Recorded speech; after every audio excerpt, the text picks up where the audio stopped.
Hello friends, welcome to the abundant life.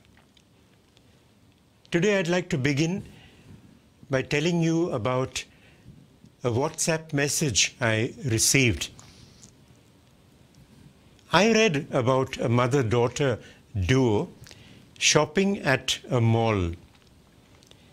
They suddenly came face to face with Mrs. X, whom they both disliked because of her endless gossiping. She had even said nasty things about them. The daughter ignored Mrs. X totally, but the mother greeted her quite civilly, almost cordially, without waiting to have a conversation. After Mrs. X had left, the daughter angrily chided her mother's behavior. The mother's response is worth reflecting upon by you and me. This is what she said. I don't want to spend my life bearing resentment against Mrs. X or anybody else in the form of stones in my shoes 24/7. I would rather reach down and remove the stones from my shoes by a conscious act of forgiveness, so I can walk unhindered and use my time and energy in more fruitful ventures. Well, friends, that's exactly what our topic for today is: living out one's MQ, maturity quotient, with common sense. The mother had a high IQ, and she also had a good MQ. Well, let me tell you also about a friend who often watches my talks on CCR TV and gives me feedback, both positive as well as negative whenever needed. After seeing my last talk on What's Your MQ, he jokingly remarked that I would go down in history as perhaps the first person to have proposed the concept of MQ. I denied it, of course, but inwardly I felt elated. But his very next remark left me deflated when he pointed out that linking up maturity with the 10 Commandments in my previous talk, though a good idea, left him with an incomplete feeling. According to him, maturity is at a discount today and is the need of the hour, going way beyond the 10 Commandments. He would have liked more practical suggestions on how to make mature responses to the challenges and questions in one's day-to-day existence.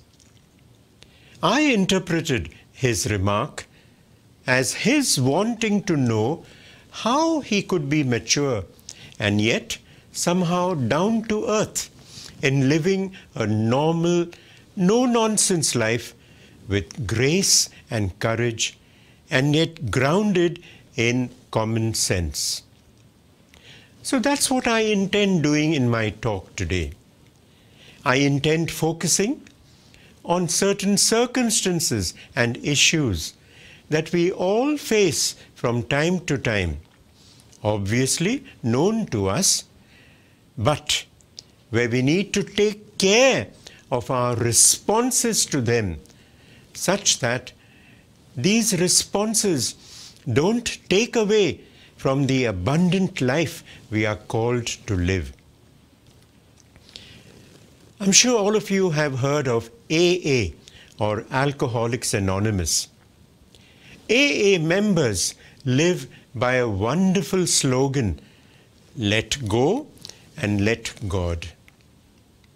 How often we immaturely cling to the dictates of our sinful nature, our sinful habits and lusts, which seem to overwhelm us.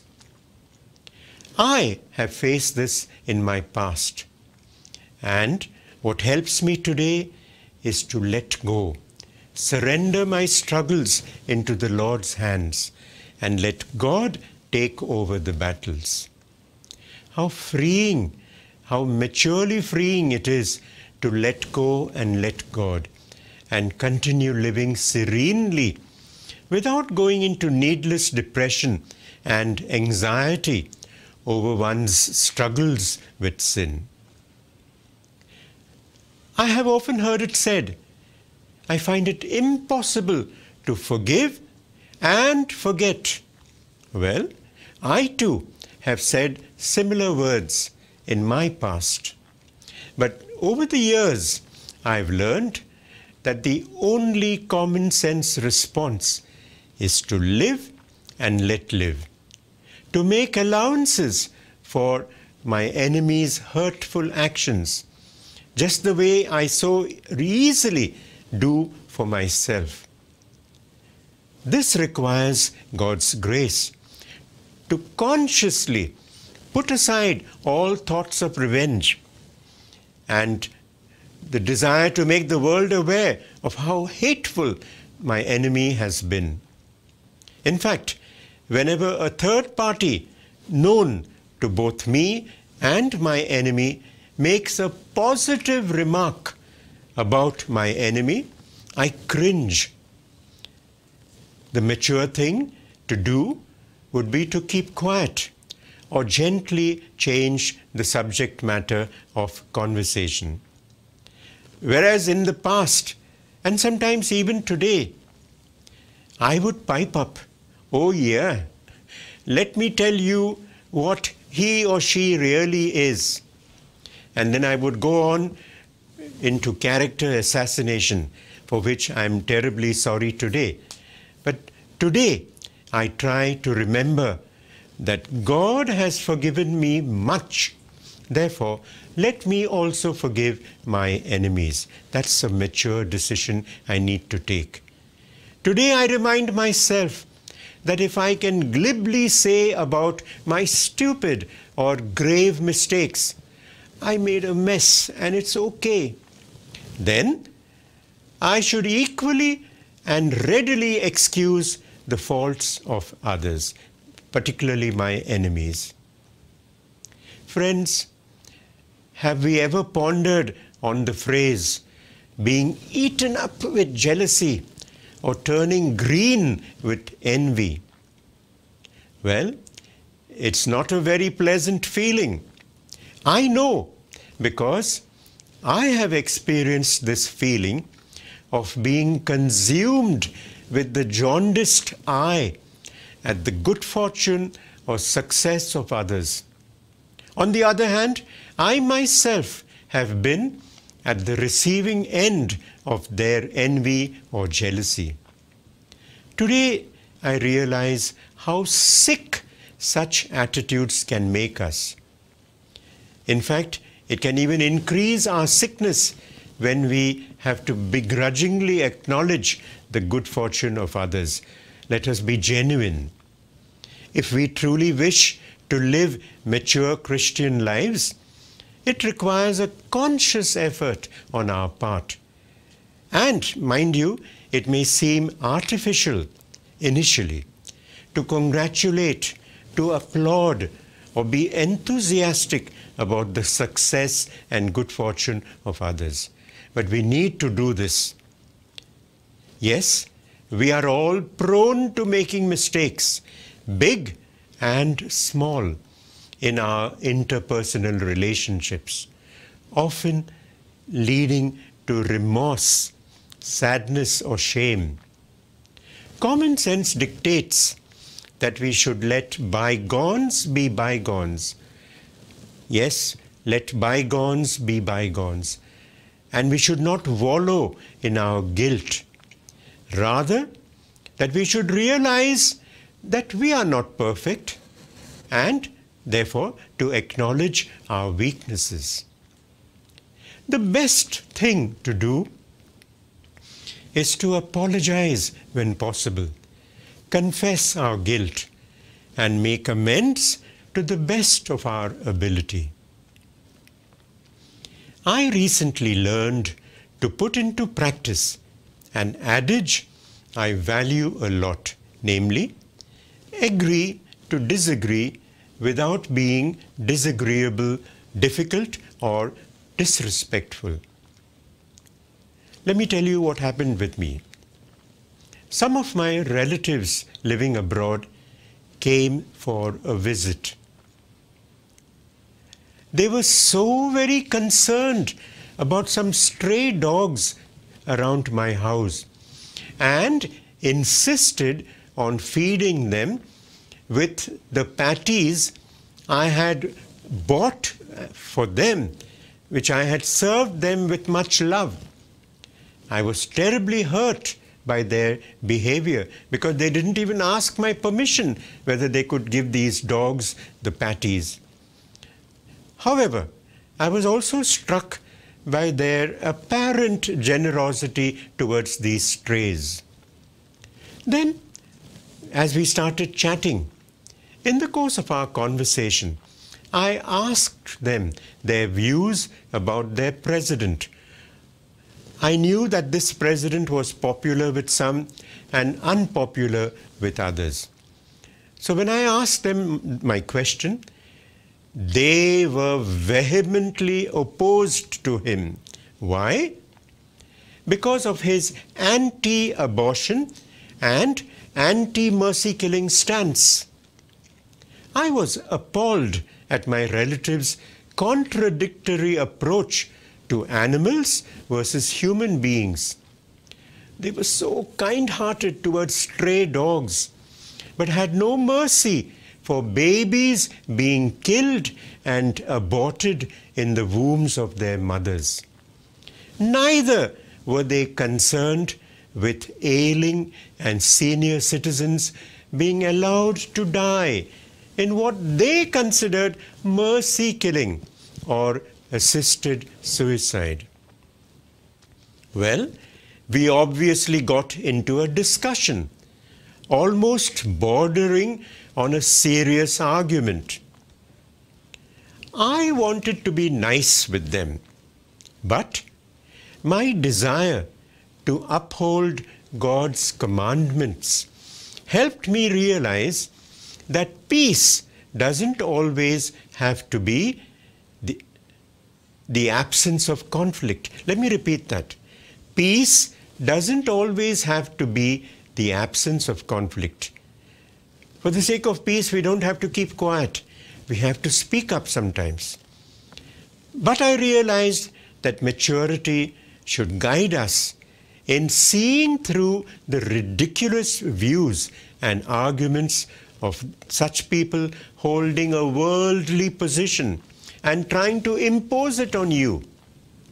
This without getting caught in a screaming and yelling match.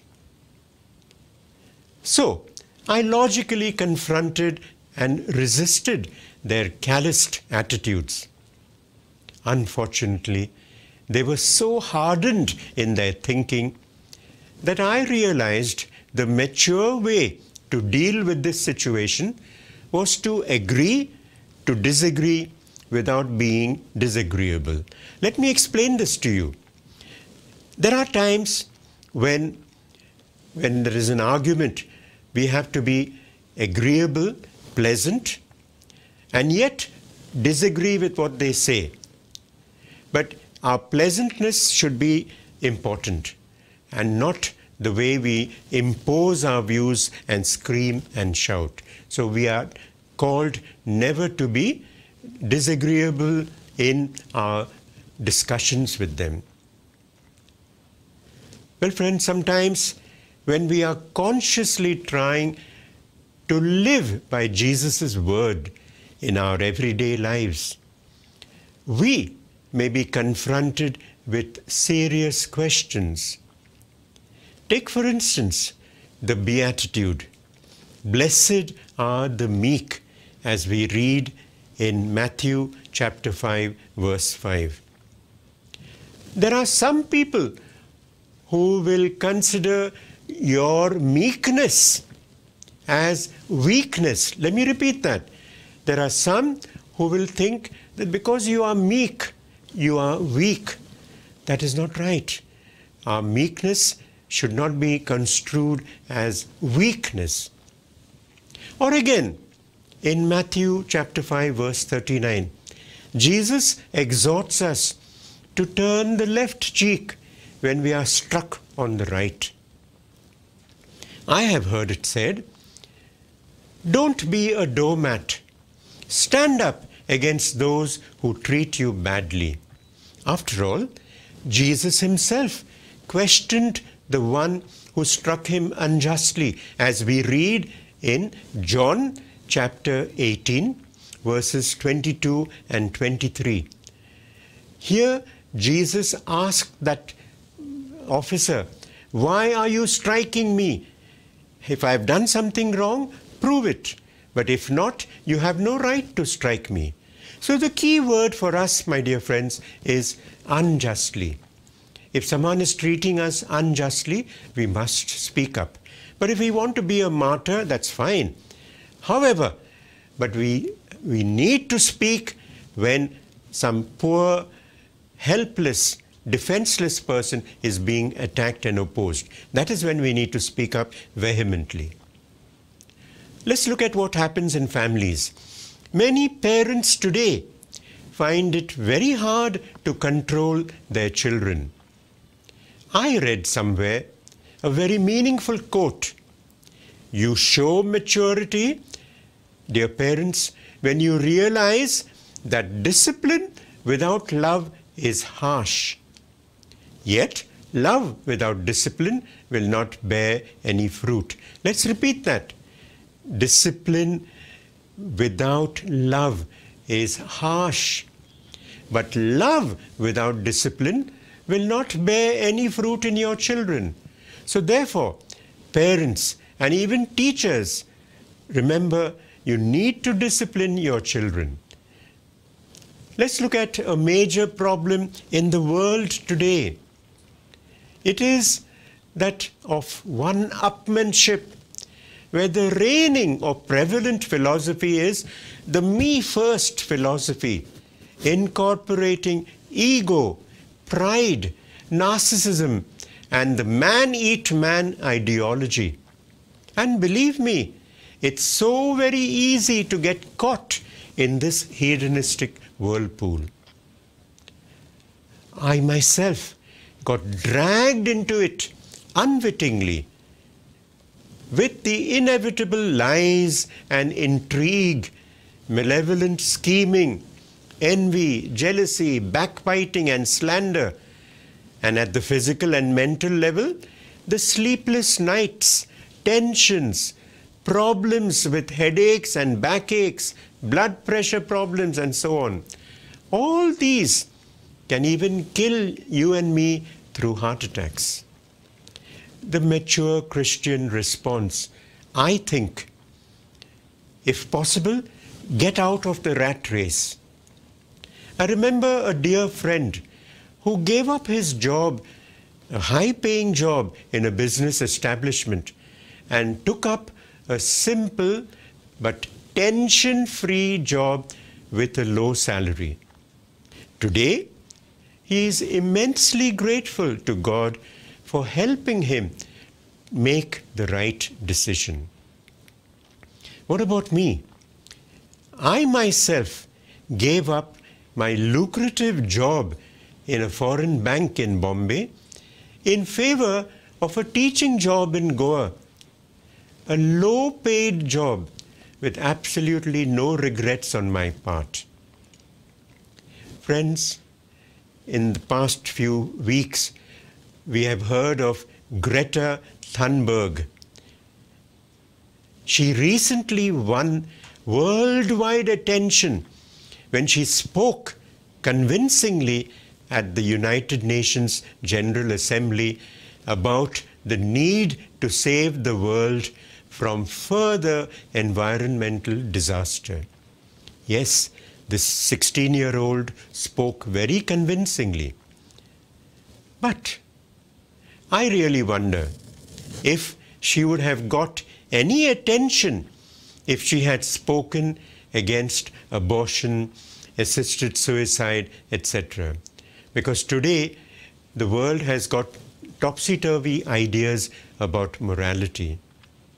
Indeed, maturity in human beings is the state of being fully grown in one's intellectual and emotional development, usually associated with adulthood. So this implies that maturity has stages, and one is supposed to grow out of immaturity to maturity. Maturity goes hand in hand with common sense. Let me repeat this. Maturity goes hand in hand with common sense. But as the cliche goes, common sense is not common. Or there's nothing common about common sense today, because maturity is not seen as a common feature in our world today. And many of us have our priorities all twisted and wrong.